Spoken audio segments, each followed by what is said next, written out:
So this week has been rough, to say the least. Okay, so the update dropped, and I was initially very excited, as I'm sure everyone was.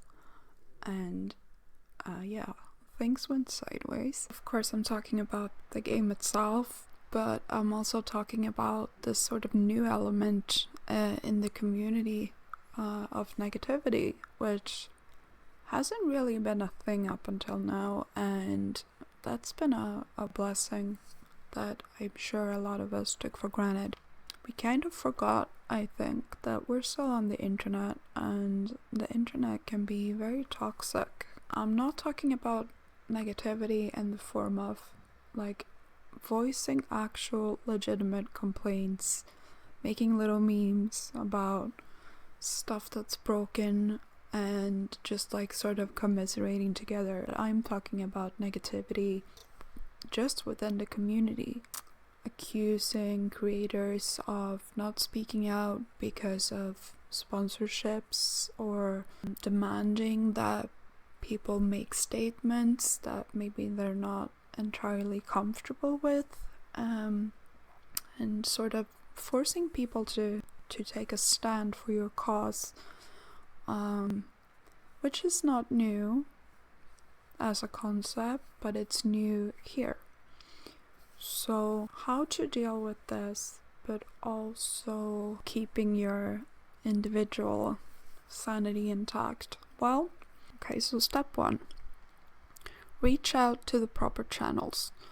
That means the survey, that means sending emails, that means writing on official social accounts, and that means leaving reviews on the game.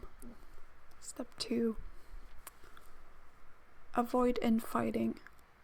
So fighting within the community, player to player or player to creator, Twitch streamer, whatever, it's a good way to kill any sort of good feelings about the game, because bugs can be fixed, but if the community is toxic, it's always gonna be just a little bit less enjoyable, isn't it? We all care about the game, we all care about the future of the game, and what is the future of a game if people within the community have a lot of animosity towards each other?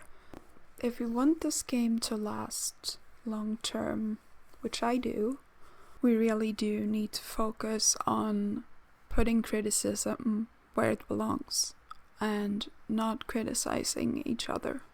Step 3, don't spend money on the game if you're not enjoying it. I don't think that there's anything wrong with spending money on a game that you enjoy at all, even if it is technically a free game. And, that's your choice. But if you want to send a message, hold off on spending. And in general, I would say it's a bad idea to spend money on something that you're not pleased with. Like, that's your money. You should spend it on stuff that makes you happy.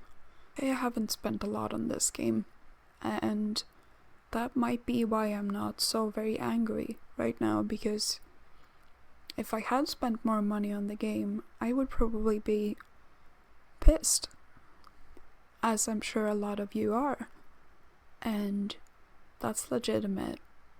But I'm talking to future you now, and future you will probably be happier knowing that you don't get so invested in something that probably will disappoint you again. So I want you to look back. Maybe there's a game that you've played before that's been similar. Maybe there's another game that you invested a lot of time in, and you don't play that game anymore, and none of that matters now. I used to play World of Warcraft. I spent so much money on that game and so much time, and it all seemed very important at the time, but now it doesn't matter to me. I don't consider the money I've spent on that game to be a waste, because I enjoyed it at the time, and that's kind of the way you need to approach spending. It If you're happy with the service right now and you're paying for the game as it is right now, not like for a future promise of it being even better, then you're gonna be happier with the amount of money that you spent. Don't be afraid of missing out, because one day it's just not gonna matter. We're in the here and now. Pay for it if you like it. Don't pay for it if you don't like it. It's best of luck to you. Step 4. Stop doom scrolling and focus on what you like. If you watched this video this far, I assume that it is because you do want to keep enjoying this game in spite of the current situation. I don't think it's a bad idea to step away from socials for a little bit. The community is very vocal, which is good. But if you've done step 1, step 2, step 3, right? Then you don't need to engage in order to make your voice heard. If you're like me and you've attached an unhealthy amount of your lifestyle at this point to this game, and also mental well-being, it's important to focus on the aspects of the game that make you happy, the aspects that you like. So with that in mind, I will keep enjoying the bubble island, I will keep enjoying the dying system, and I will keep enjoying customizing my ability outfits. This is your time, this is your money, this is your game, this is your experience, and just enjoy it. Life's so short. If something makes you happy, just go for it, okay? That's all.